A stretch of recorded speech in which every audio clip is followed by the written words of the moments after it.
It was one of those pale London mornings when the fog hangs low and even the gas lamps seem tired.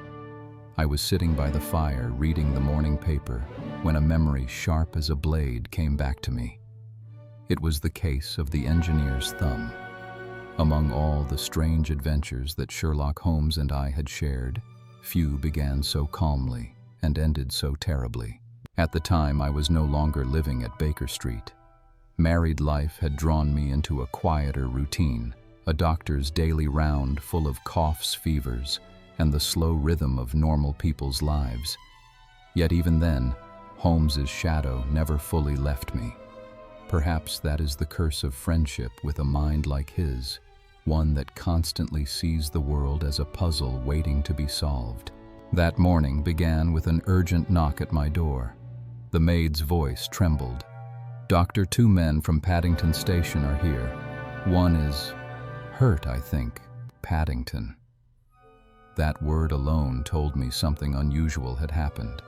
Railway cases were rarely ordinary.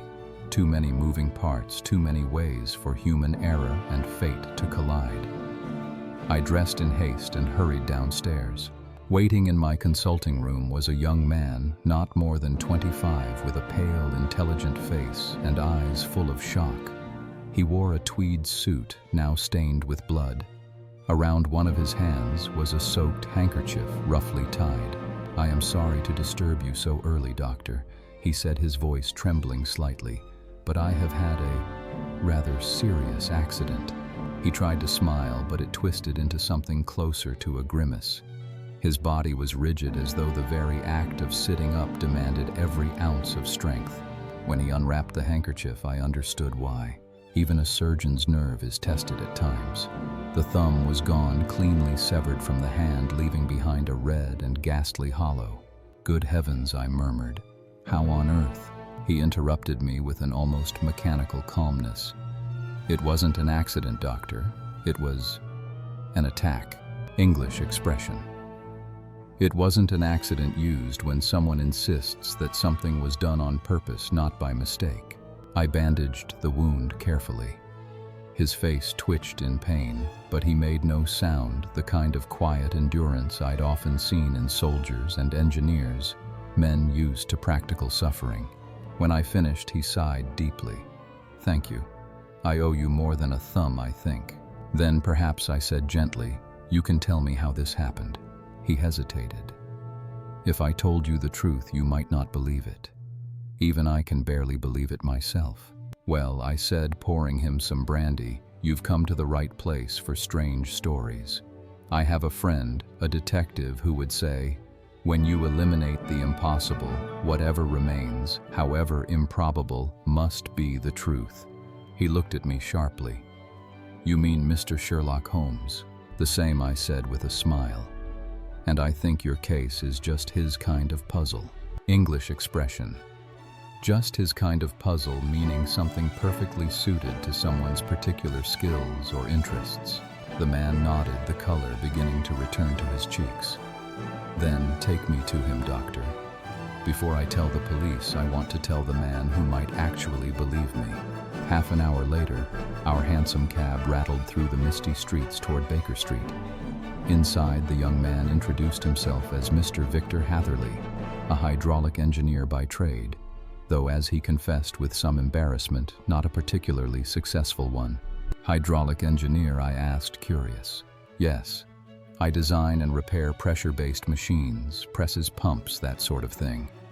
It's a lonely sort of business, and lately, an empty one." His voice dropped slightly. "Until last night." We said little more until we reached Baker Street. I could see the familiar window glowing faintly through the fog, the world of reason and deduction awaiting us. Inside, Sherlock Holmes was seated in his dressing gown, pipe in hand, calmly reading the agony column of the Times, as though letters from the desperate were his morning entertainment. When we entered, he looked up, smiled faintly, and gestured toward the fire. "Ah, Watson, I was wondering when the next problem would arrive. I see you've brought it with you." English expression. "I see you've brought it with you," often said playfully when someone appears with the very thing being discussed or expected. After breakfast, for Holmes insisted on feeding every guest, no matter how gruesome their injury, the young engineer lay back on the sofa bandaged and pale while Holmes listened in silence. His long fingers steepled his gaze, half closed. "Now, Mr. Hatherley Holmes," said at last, "tell us everything. From the beginning, slowly. A single missing thumb may not seem much, but I assure you, every wound tells a story." The young man took a deep breath, eyes fixed on the firelight. "Very well, Mr. Holmes. You shall have the whole story. But I warn you, it may sound like madness." Holmes smiled slightly. "Madness is my favorite subject. Proceed." And so, as the clock ticked softly in that warm London room, Victor Hatherley began his tale, a tale of secrecy, deception, and mechanical terror. He had been struggling for months to find work when a strange man appeared in his office. Colonel Lysander Stark, tall and unnaturally thin, with eyes that glittered like ice. He claimed to own a hidden estate near Reading and needed urgent help repairing a broken hydraulic press. The payment, he said, would be 50 guineas for one night's work, an absurdly generous fee for such a small job. Holmes's eyes flickered open. 50 guineas. "Yes," said Hatherley. "Too generous. That was my first warning sign. But I was desperate, and flattery is a dangerous kind of pressure, Mr. Holmes. It makes a man say yes when he should say no. English expression flattery is a dangerous kind of pressure, a metaphorical way of saying that praise can manipulate someone into poor decisions." Holmes murmured, "Indeed. You engineers deal in physical pressure, we detectives in psychological." And as Hatherley continued, the fog outside deepened, pressing against the window like a silent audience. His story had begun with opportunity and would end, as we already knew, with blood. Victor Hatherley's voice grew steadier as the firelight played over his pale face. "It began yesterday afternoon, Mr. Holmes," he said as the day faded and I was wondering how long I could survive without work. My clerk brought in a card, Colonel Lysander Stark. The name meant nothing to me but the man himself. Well, I shall never forget him. He paused, his eyes distant. He was the thinnest man I've ever seen, almost transparent, his cheeks drawn tight over the bones, his nose sharp as a blade. Yet his eyes were alive, bright, restless, the kind of eyes that never stop calculating. His voice carried a faint German accent, smooth but commanding. Holmes's eyebrow lifted slightly. "German, you say?" "Yes." He told me I had been recommended to him as a discreet and capable engineer, someone who could keep a secret. He knew far more about me than I thought anyone could.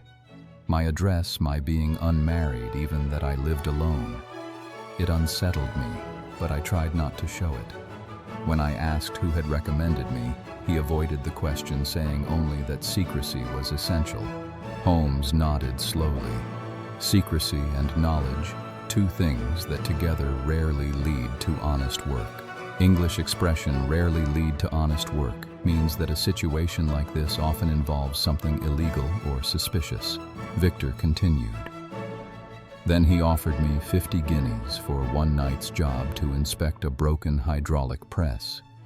I was to travel by the last train to Ayford, a small village near Reading.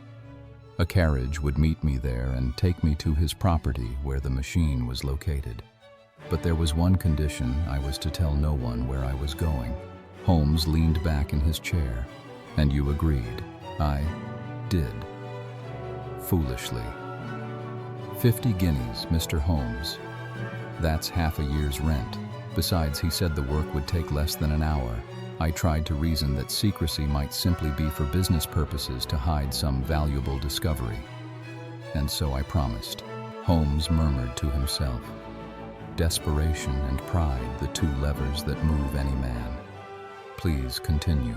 By the time the young engineer reached Ayford, the night was black and silent. A single sleepy porter waited at the platform holding a lantern. And there, in the shadow just beyond the gate, stood Colonel Stark, exactly as promised. He said nothing, Victor recalled. just took my arm and hurried me into a waiting carriage. He shut the door firmly, drew up the frosted windows, tapped on the panel, and we were off fast. It was only one horse, but we drove at a furious pace. I tried to look outside to get a sense of direction, but the glass was opaque. I could see nothing. Holmes's eyes sharpened. Frosted glass convenient. They didn't want you to know where you were being taken. English expression. Convenient used ironically here to mean that something suspiciously benefits one side. Victor nodded. Precisely. I spoke to him once or twice during the journey, but his answers were short, almost mechanical. We drove for an hour, maybe more. He had said his house was 7 miles away, but by the length of the journey, it felt closer to 12. The road was rough. The carriage jolted terribly. Then at last I felt the wheels roll onto a gravel drive. The horse stopped and Stark jumped out, pulling me along quickly through a doorway. "What did you see?" Holmes asked. "Nothing." The door closed instantly behind us. The hall was pitch dark. I heard him fumbling for matches, muttering in German. Then, at the far end, a door opened and light flooded out. He paused for a moment, the memory clearly vivid in his mind. A woman appeared carrying a lamp. She was young, dark-haired, and I could tell even at a glance afraid. She said something to Stark in a foreign tongue. When he replied, her hand trembled so much she almost dropped the lamp. Holmes's eyes softened slightly. Ah, the conscience of the story has entered the stage. English. Expression. The conscience of the story refers to a good or moral character whose actions reveal the truth behind others' deceit. Victor went on. Stark whispered something sharply to her and pushed her back into the room. Then he turned to me, smiling as if nothing had happened. He told me to wait in a small study nearby while he fetched another man to assist with the machinery. "And did you?" I asked. "I did." The room was plain but neat, a table, a few books, a small harmonium in the corner. I noticed that the books were mostly in German. One was a treatise on mechanical pressure systems, something only an engineer would own. That gave me some confidence that perhaps all was legitimate. Holmes smiled faintly, or that they knew how to make it look legitimate. Victor sighed. Indeed. Still, I felt uneasy. The window shutters were thick and bolted from the inside. I could hear nothing from outside, no wind, no dog, no voices. It was too quiet. I remember thinking, I am earning my 50 guineas dearly tonight. He gave a faint, ironic smile. Then, without a sound, the door opened. "The same woman?" I asked. "Yes," said Victor, lowering his voice. She stepped into the light, her face pale and frightened. She raised one hand and whispered urgently, "You must go. Leave now, there is danger." Holmes leaned forward. Did she say what kind? No, her English was broken, but her fear was clear. She said, "There is no good for you to do here. Go before it is too late." Holmes's lips curved slightly, a warning ignored, as all good warnings are. English expression. Before it is too late, a classic warning phrase meaning to act immediately or face danger.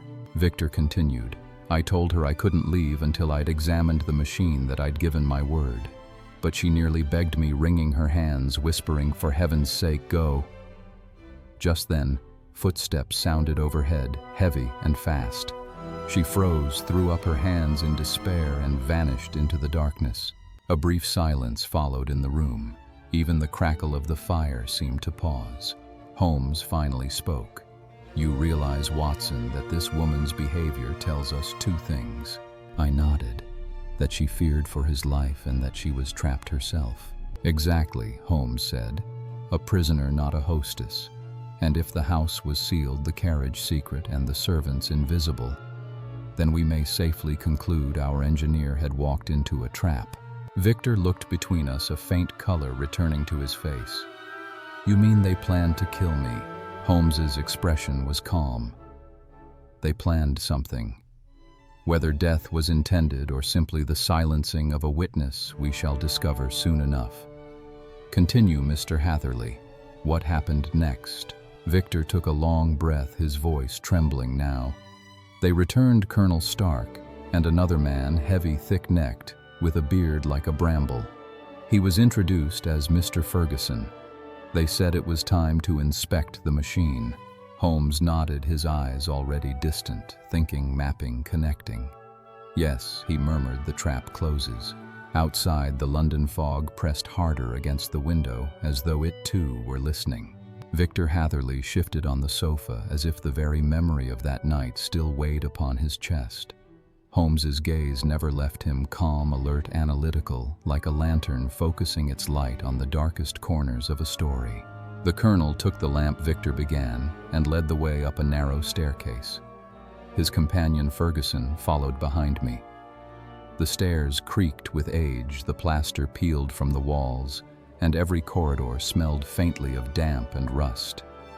The house felt abandoned, as though no one had truly lived there for years.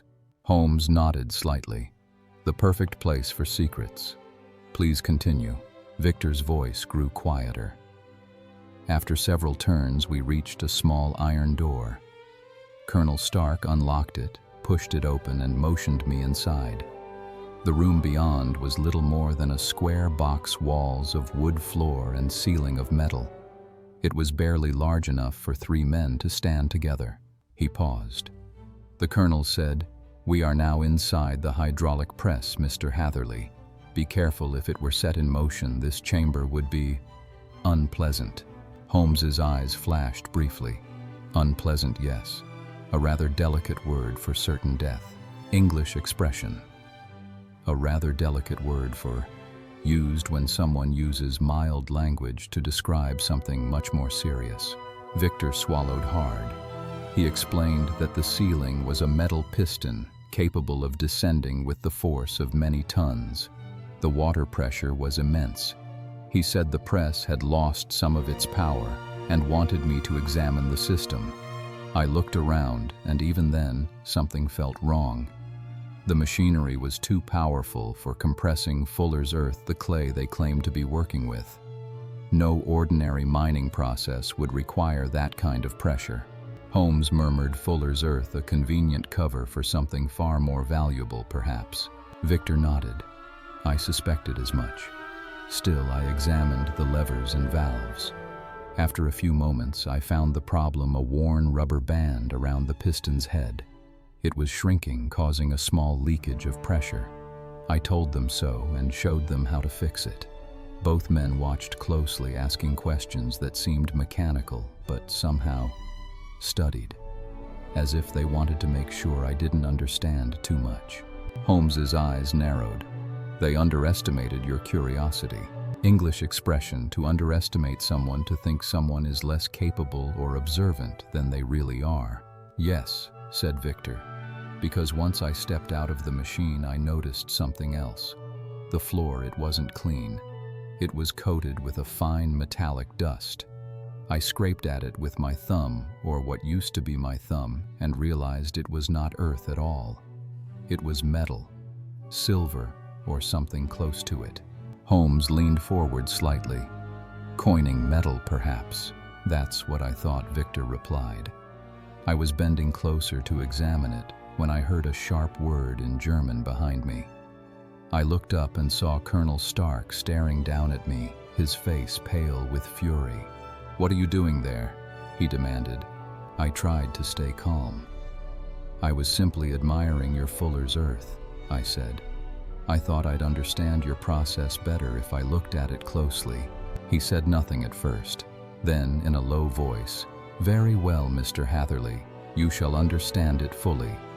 And with that, he stepped out and slammed the door. Victor's voice trembled. I ran to it, instantly locked. I shook it, kicked it, called out nothing.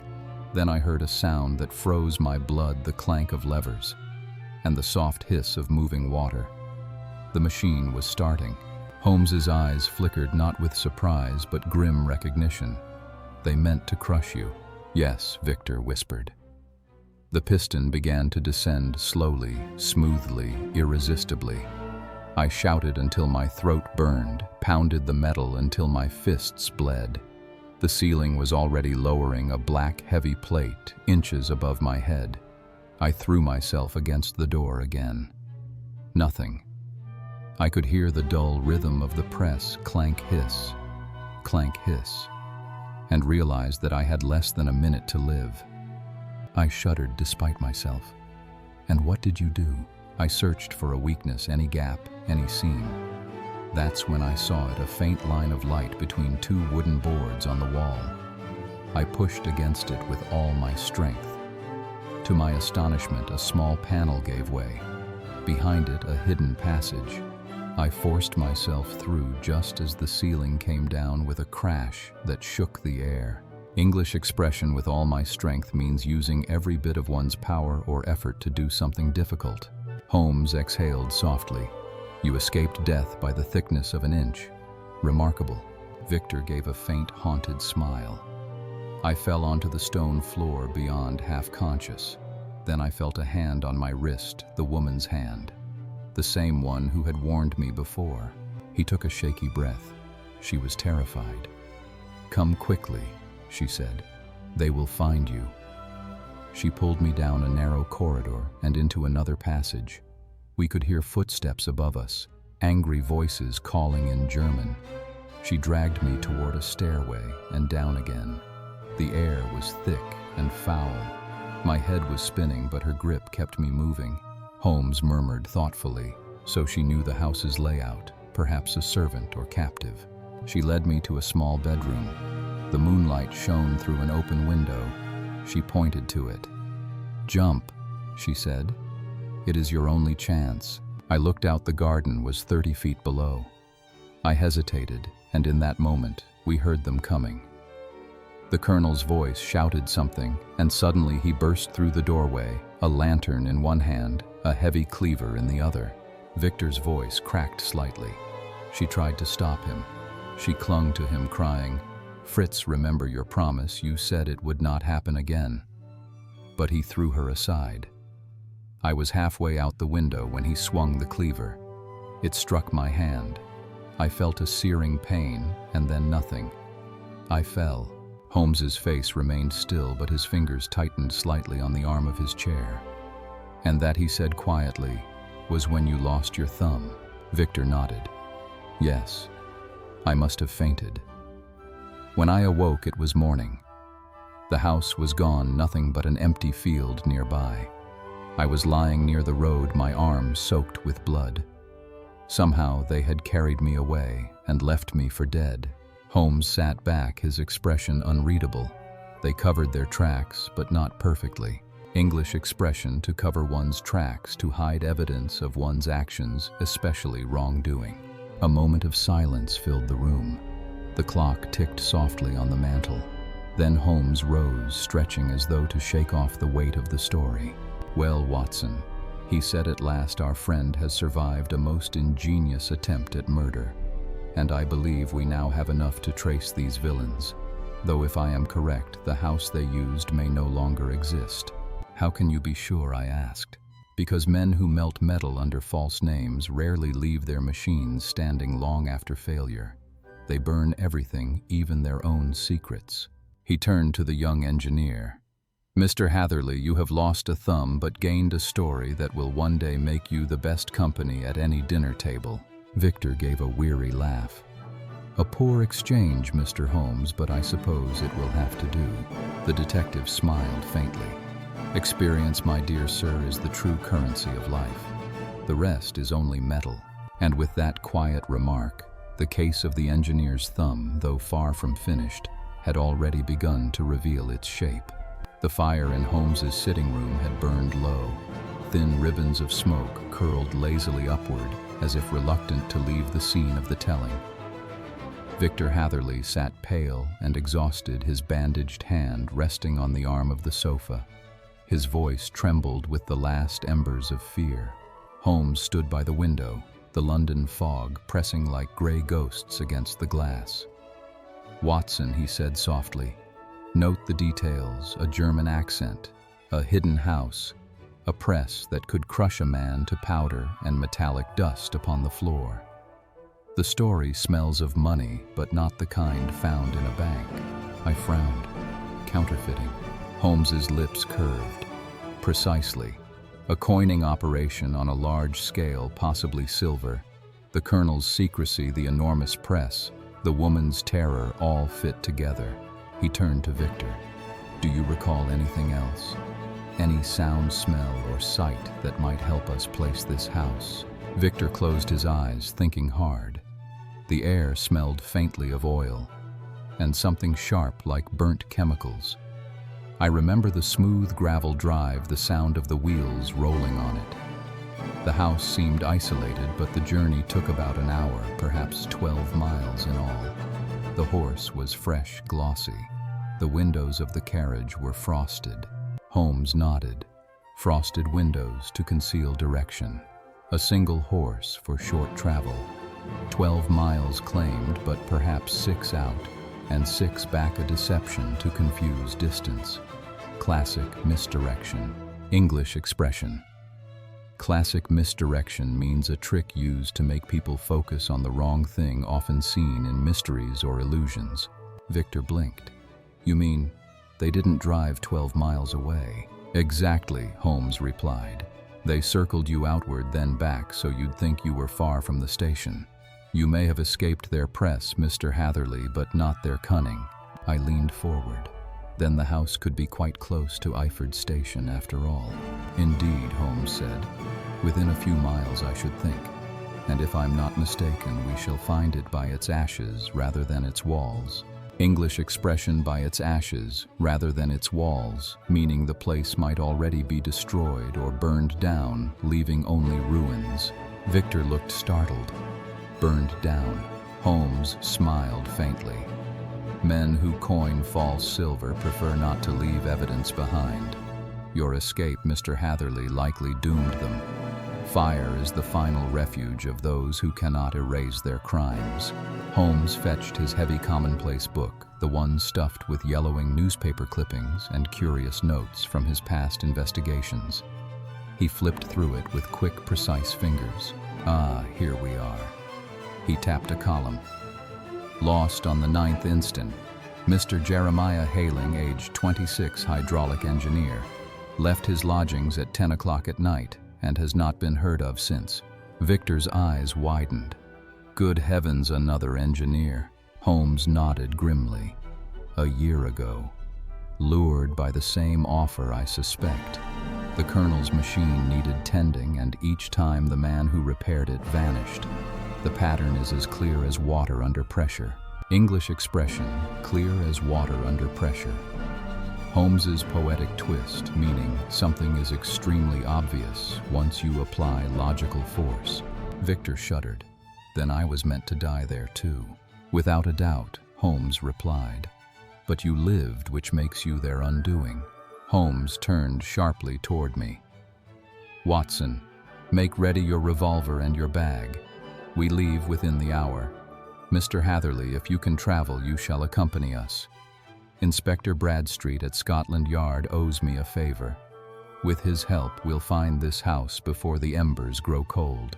An hour later, we were aboard the train bound for Reading. Holmes, myself, Inspector Bradstreet, Victor Hatherley, and a plainclothes officer. The rhythmic clatter of the wheels was almost hypnotic. Outside, the morning light had begun to break through the fog, streaking the fields with pale gold. Bradstreet, a sturdy man with a bulldog jaw and an honest grin, spread a county map across the seat. Now then, he said, Iford's about here. 10 miles radius gives us quite a lot of country. Gentlemen, where do we begin? I think, said Holmes, leaning forward, that the beginning is the center. Bradstreet chuckled. And what do you mean by that, Mr. Holmes? Holmes placed a long, thin finger at the middle of the circle Bradstreet had drawn. Here. They didn't go 12 miles away, Inspector. They went 6 and then came back 6. The total time of travel fooled our young friend here, but the fresh horse proves it. The house must lie within a mile or two of the station itself. Bradstreet raised his eyebrows. A neat trick that. So you're saying the gang's hideout is practically under the porter's nose? Exactly, Holmes said. But the porter's nose would have smelled nothing, for the place is likely gone up in smoke. Victor frowned. Burned. While I slept nearby. Holmes nodded. Coiners are not sentimental, Mr. Hatherley. They burn their workshops and flee the same night. It is a rule of their craft. English expression. Not sentimental describes people who act without emotion or attachment, especially when making harsh decisions. The train slowed as we approached Ayford. Holmes leaned toward the window, scanning the landscape like a hawk. Suddenly, he gestured. Bradstreet, look there, that column of smoke. A dark plume rose from behind a small cluster of trees in the distance, curling into the sky like a great black feather. Even from the moving train, we could see the flicker of orange at its base. A house fire, said Bradstreet. Holmes's eyes gleamed. Or the final act of concealment. As we pulled into the small country station, the station master met us on the platform, cap in hand. Terrible thing, sir, he said. House on fire up yonder since the night. Been burning all morning. Dr. Bescher's place, they say. Victor turned white. Dr. Bescher, do you know him? I asked. He shook his head slowly. No, but I think I know whose patient he was. Holmes gave a small, grim smile. Dr. Becker's guest, perhaps thin, sharp-faced German and fond of secrecy. The station master laughed nervously. Well, there is a foreign gentleman staying there, pale sort of fellow. Looks as if he needs a good English meal. Holmes's eyes hardened. Not anymore, I suspect. Come, gentlemen. We hurried up the country road, the smell of smoke thick in the air. As we crested a hill, the burning house came into view, or rather what was left of it. The once whitewashed walls were now charred skeletons. Flames licked from the roof beams while firemen fought hopelessly below. Victor's hand shook as he pointed. There, that drive. Those rose bushes. That window, it's where I jumped. Holmes studied the scene. Then your memory serves you well. This gentleman is indeed our missing house. Bradstreet muttered, no sign of the gang. None, Holmes replied. And none you'll find. They're clever organized and already on the road to Reading or perhaps Dover. English expression, on the road to, often used figuratively to mean moving toward a goal or destination, not just literally traveling. The fire raged until the roof fell in, sending up a final burst of sparks that scattered like dying stars. By sunset, the place was nothing but blackened rubble, twisted metal, and ashes, the remains of the hydraulic press, glinting faintly in the glow. Holmes stood silently for a long while, hands in pockets, the wind tugging at his coat. Finally, he said, "They are gone, but they have left their fingerprints in smoke and silver. Someday, somewhere, their greed will betray them again." Victor's eyes lingered on the ruins.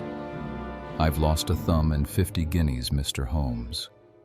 What have I gained?" Holmes turned slightly, his expression calm but kind. "You have gained what most men never do, Mr. Hatherley, experience.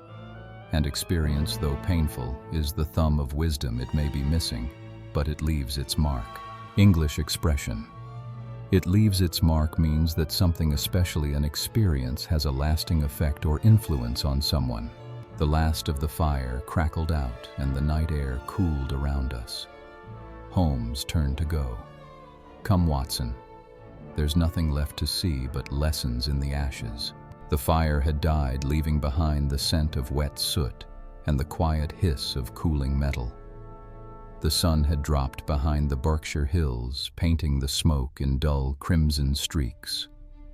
We stood among the blackened ruins, 5 figures against the wind, each lost in his own thoughts. Inspector Bradstreet was the first to speak. "Nothing but rubble, Mr. Holmes. The walls have fallen in, and the machinery's nothing but twisted iron. Not a single coin found." Holmes knelt by the remains of the press, brushing the ash with his long, slender fingers. No coins, no molds, no tools. Yes, they burned it clean. A professional's farewell. He picked up a small curved piece of metal, its edge gleaming faintly in the twilight. "Look here, Watson. Nickel and tin, a perfect mixture for imitation silver." Our suspicions were correct. English expression, a professional's farewell used to describe when criminals destroy evidence carefully before escaping as a final act of skill. Victor Hatherley stood nearby, staring at the remains of what had nearly been his tomb. They were coiners, then counterfeiters. That explains everything. The secrecy, the machine, even the smell. "Precisely," Holmes said, rising to his feet. The hydraulic press was their coining machine. With it, they could stamp metal discs under immense pressure, giving them the look and weight of genuine silver. But the process leaves traces, heat dust, and a smell of burnt metal. That's why they needed isolation, I added softly, and why they needed silence. Holmes nodded. Yes, silence and expendable engineers. Victor shivered, his bandaged hand trembling slightly. So every time the machine broke, they hired someone like me, then killed him afterward. Holmes's tone was gentle but firm. That is the only logical conclusion. The previous case, I found the missing engineer Jeremiah Haling confirms it. Bradstreet folded his arms. They might have escaped, but they'll turn up again. Criminals like that always think they're cleverer than they are. Holmes smiled faintly. True, Inspector. The criminal mind believes in perfection but forgets that even the cleverest machinery leaks pressure somewhere. English expression, leaks pressure somewhere, Holmes's metaphor, meaning that every deception or crime eventually shows small flaws that reveal the truth. We spent another hour examining the site. Among the ashes, we found fragments of melted piping bits of scorched paper, and most grimly something that turned out to be the remainder of a severed human thumb, blackened by the fire. Victor turned away, his face white. Holmes sighed. So they left evidence after all. Irony favors the patient. Bradstreet called over 2 constables to mark the place, then turned to Holmes. "What now, sir? Shall we search the nearby roads?" Holmes shook his head. "They're long gone. You'll find a cart reported missing, perhaps seen at dawn heading toward Reading with heavy boxes aboard. By now they've melted into the crowd. The woman Elise, I believe, may have gone with them willingly or as their prisoner. Either way, she saved our friend's life." Victor spoke softly. "I wish I could have saved hers." Holmes looked at him for a moment, then said, "In a way you did." A warning shouted to a stranger, it takes courage. But sometimes courage leaves no survivors. English expression. It takes courage used to emphasize that doing something difficult or risky requires bravery. As night deepened, we returned to the small inn near the station. Over a late supper, the events of the day replayed in our minds. Holmes sat apart, pipe in hand, gazing into the empty hearth as though the coals still burned there. After a long silence, he spoke. "You see, Watson, every story begins with a transaction, a bargain between truth and greed. Our engineer wanted opportunity. The colonel wanted silence. Both received what they bargained for, though not what they expected." I looked at him curiously. "Do you pity them, Holmes?" He exhaled a thin stream of smoke. "Pity is too soft a word. I observe, I study, and I learn." English expression. Too soft a word means that a word or phrase is not strong enough to express the full meaning or emotion intended. Victor managed a small smile. "You make it sound like we're all machines, Mr. Holmes." Holmes looked up, his expression oddly thoughtful. "Perhaps we are until something breaks. A man without moral pressure is a machine without purpose." The young engineer lowered his gaze, and for a moment the room was silent again, except for the faint ticking of the inn's clock. Later that night, I awoke to find Holmes still awake, scribbling in his notebook. The lamplight cast long shadows over his sharp features. "You can't sleep either?" I asked. He smiled without looking up. "On the contrary, I'm quite content. I was merely recording a few observations about the case, about people, Watson. How easily they sell their peace for profit. 50 guineas to risk one's life, a modest price for death, wouldn't you say? I sighed. And yet he survived. Because of chance, or perhaps because of a woman's conscience. Every system, however wicked, contains one unpredictable element: humanity. English. Expression, the unpredictable element, something or someone that can change the outcome when everything seems certain. He closed the notebook and leaned back.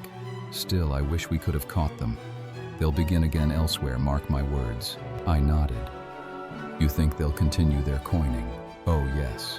Crime, like water, follows the easiest path, and the hydraulic engineer has shown them the way. By morning, the case was formally closed. Bradstreet sent his report to Scotland Yard. Holmes offered no congratulations, only quiet reflection. Before we left Iford, Victor stood by the inn window, gazing at the rolling fields. Holmes joined him. "Well, Mr. Hatherley," he said, "what will you do now?"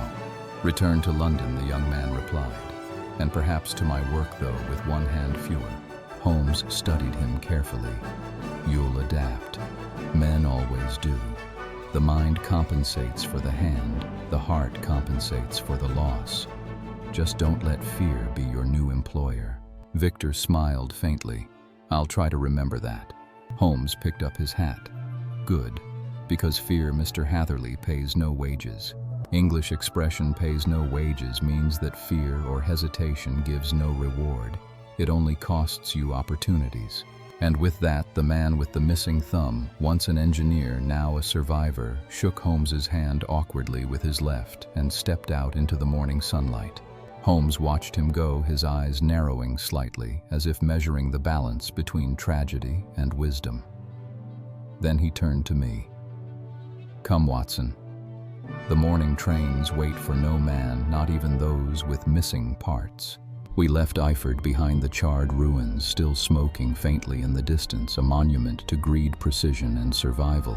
We were back in London by the following afternoon. The familiar rhythm of the city, the clip-clop of horses, the murmur of street vendors, the hiss of steam from passing cabs seemed almost unreal after the quiet terror of Iford. Yet Sherlock Holmes appeared entirely unchanged, as though nothing had occurred but a mildly interesting experiment.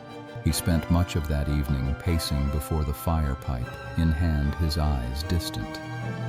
From time to time, he would stop abruptly, make a note, and resume walking.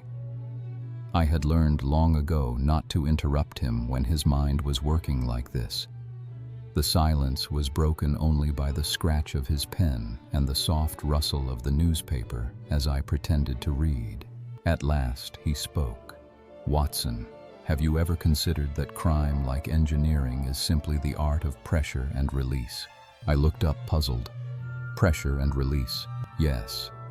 A criminal mind builds tension, secrecy, fear, greed, and then seeks the right outlet. When the pressure becomes too great, it bursts forth in action. Violence is only a release valve.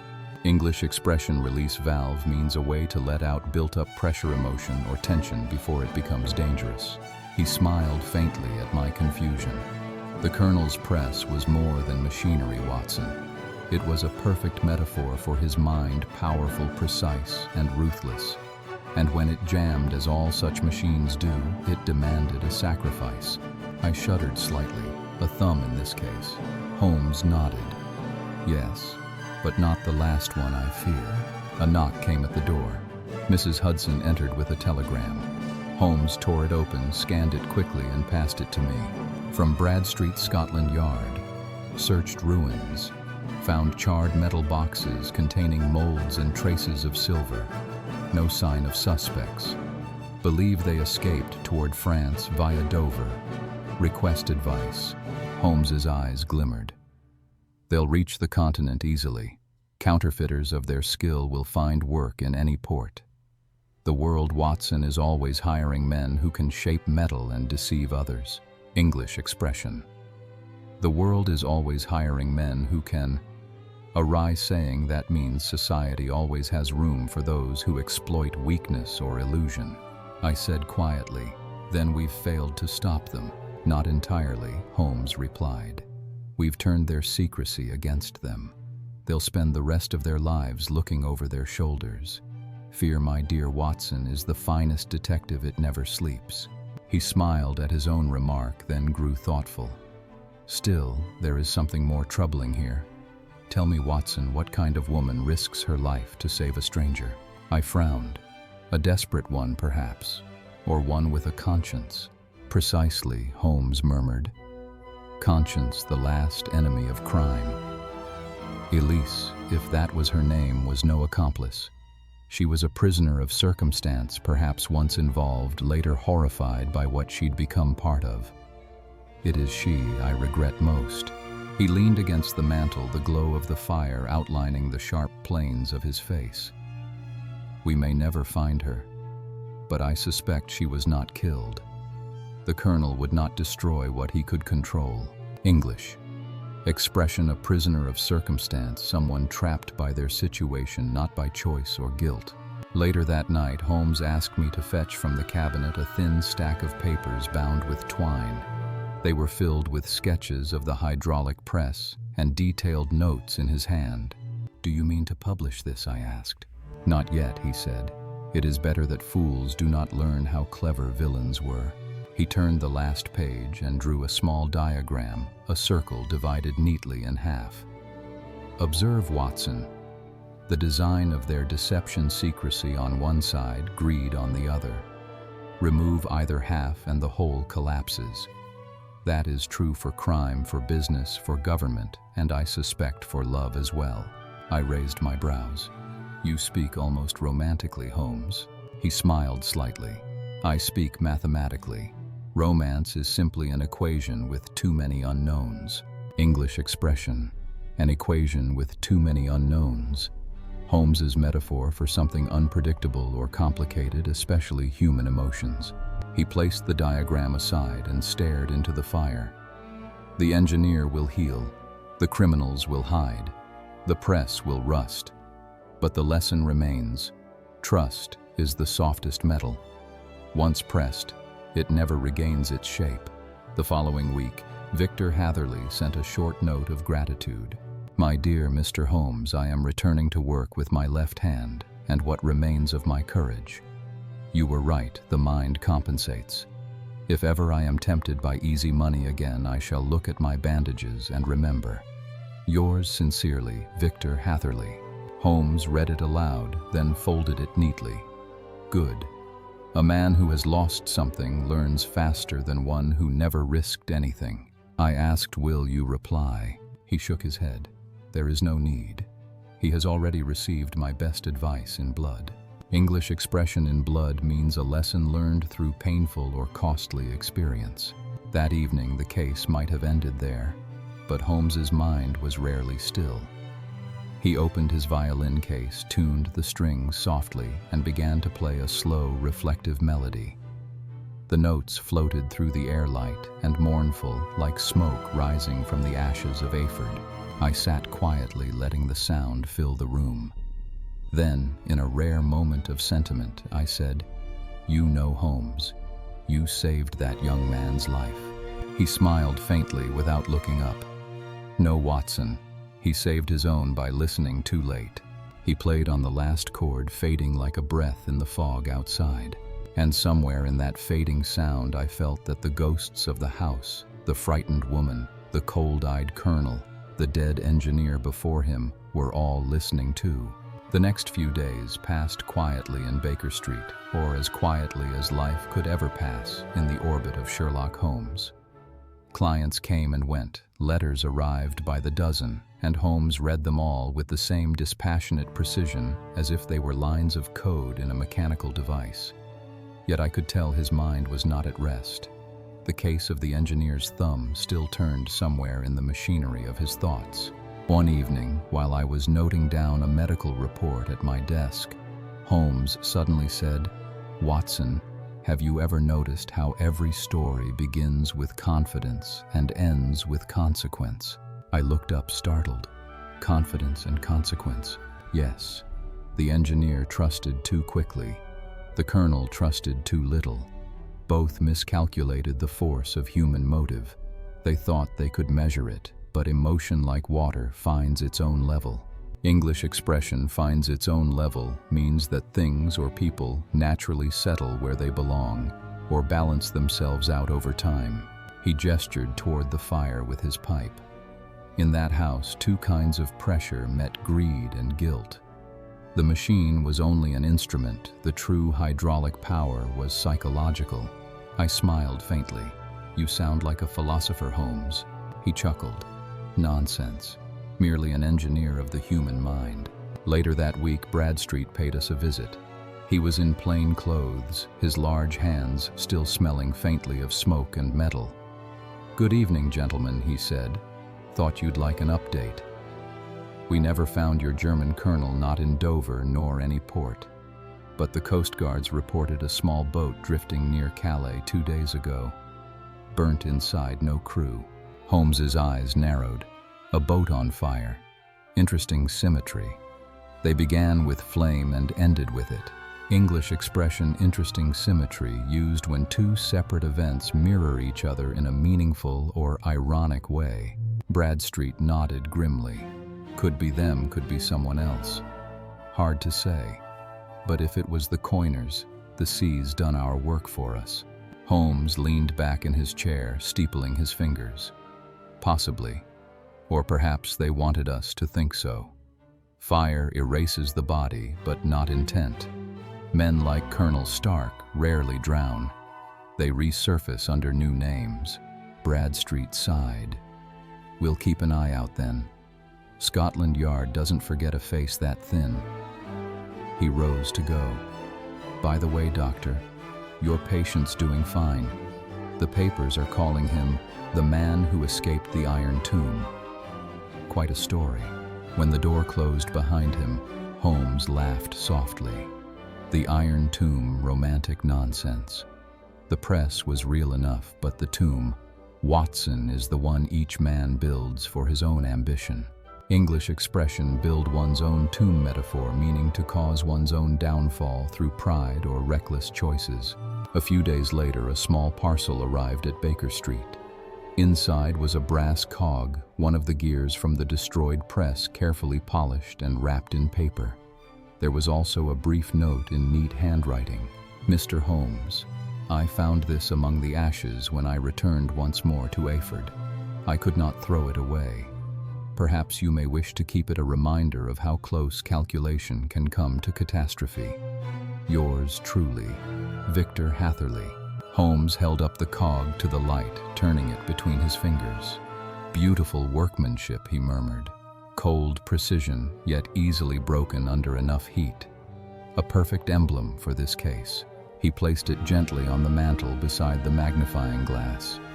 "Watson, what do you think makes men like Stark?" I hesitated. "Greed." "Not quite. Greed without imagination produces petty thieves. He had imagination and discipline. What he lacked was mercy." He looked at me, then his eyes thoughtful. "Remove mercy from intelligence, and you have calculation without limit. A mind that can justify anything, even murder, in the name of efficiency." English expression justify anything means to rationalize even the worst actions by twisting logic or reason. I said quietly, "You sound almost afraid of such men." Holmes smiled faintly. "Afraid, no. But I respect them the way an engineer respects the power of steam. Both can destroy the careless observer." That night we dined late. Outside, London's winter fog rolled through the streets, glowing faintly in the gaslight. Inside, Holmes spoke, little lost in one of his rare moods of introspection. I watched him trace invisible diagrams on the tablecloth with his fingertip, as if reconstructing the impossible press from memory. Finally, he said, "Watson, note this for your records. A man may lose a limb and recover, but a man who loses his judgment is crippled forever." English expression crippled forever figuratively means permanently damaged, unable to act or think clearly again. I jotted it down obediently, though I wasn't sure whether he spoke of Victor Hatherley or of himself. He smiled when he saw my hesitation. "Don't look so serious, my dear fellow. Even logic has its ghosts." "Ghosts, Holmes." "Yes," he said softly, gazing at the smoke from his pipe. "The kind that whisper 'what if' in the silence after every solved case." As the clock struck midnight, Holmes took up his violin. The melody he played this time was neither sad nor triumphant, but something between the two, a tune that rose and fell like the slow breathing of the city outside. When he finished, he looked at me and said quietly, "The press may have been destroyed, Watson, but its echo remains. It reminds us that human invention is never moral or immoral, only powerful. It is the user who determines the purpose." I nodded slowly. "And that, I suppose, is what makes men like you necessary." Holmes's smile returned faint but genuine. "Necessary, perhaps, but not comfortable." He turned his eyes toward the fog-dimmed window. "Somewhere out there, another machine is already being built. And with it, another crime." The fire crackled softly. Outside, the fog thickened, swallowing the street lamps one by one, as if London itself wished to hide the thought that the press never truly sleeps. The days that followed were marked by silence, that curious stillness which often comes after a storm has passed, but left its echo in the air. Baker Street seemed unnaturally quiet. Even Mrs. Hudson, usually bustling about with her tea trays, moved softly, as though not to disturb the weight of unfinished thoughts. Holmes had fallen into one of his deep, reflective moods. He spoke little often, sitting by the window for hours with his violin across his knees unplayed. When I finally dared to break the silence, he did not answer at once. His eyes were fixed somewhere beyond the glass, on the smoke rising from London's endless chimneys. "Watson," he said at last, his tone low and distant. "Do you ever wonder why the mind remembers terror more sharply than joy?" I blinked. "Because pain demands attention, perhaps.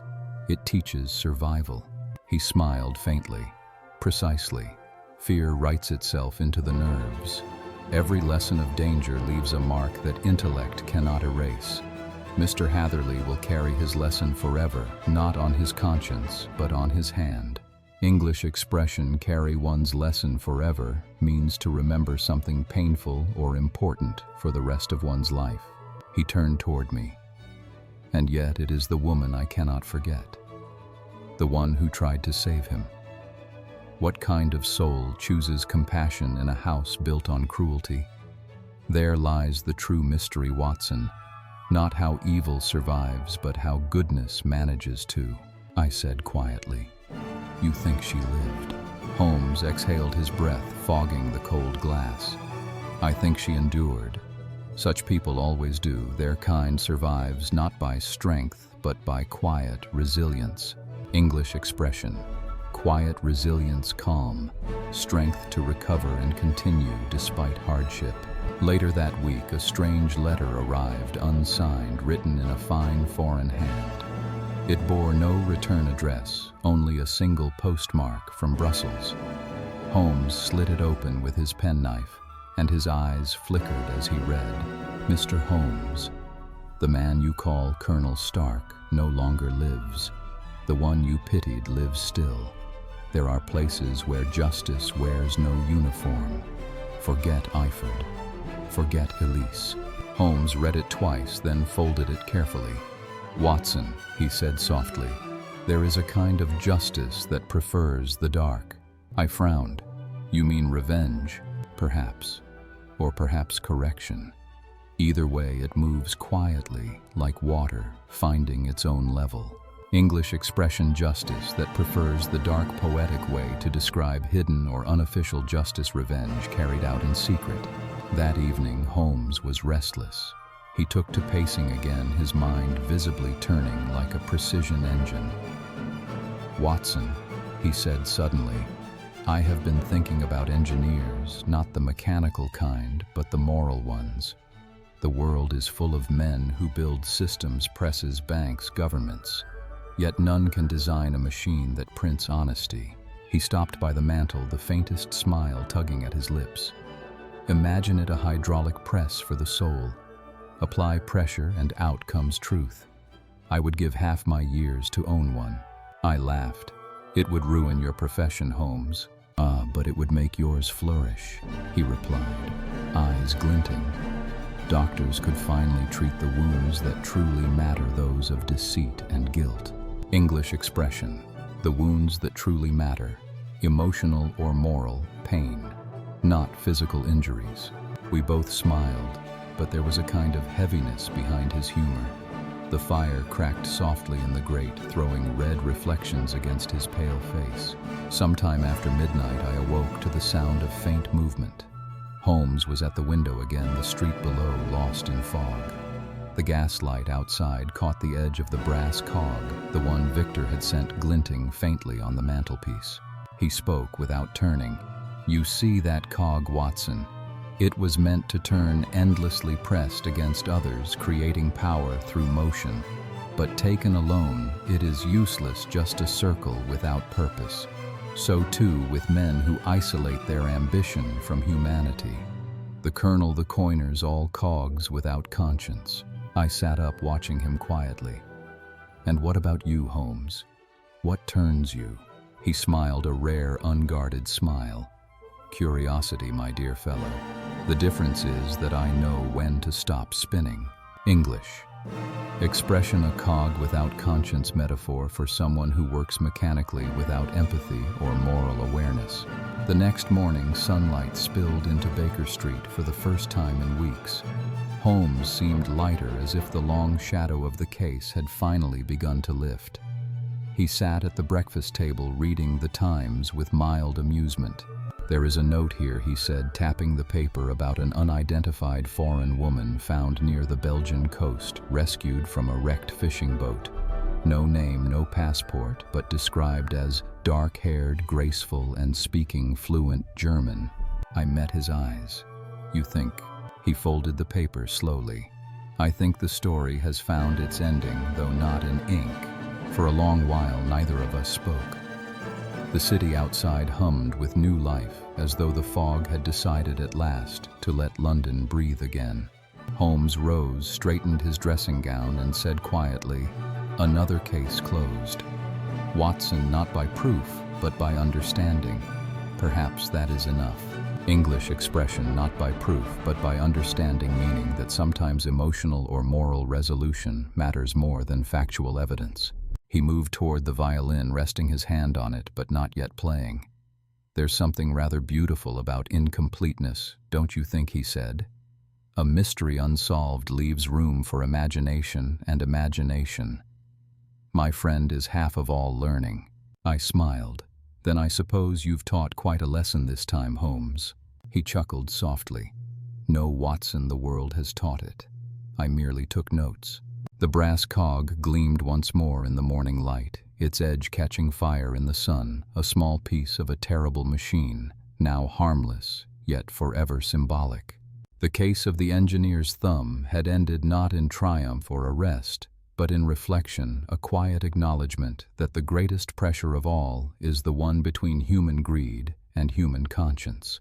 Holmes looked out the window and said almost to himself, "The machine may stop, Watson, but the lesson keeps turning."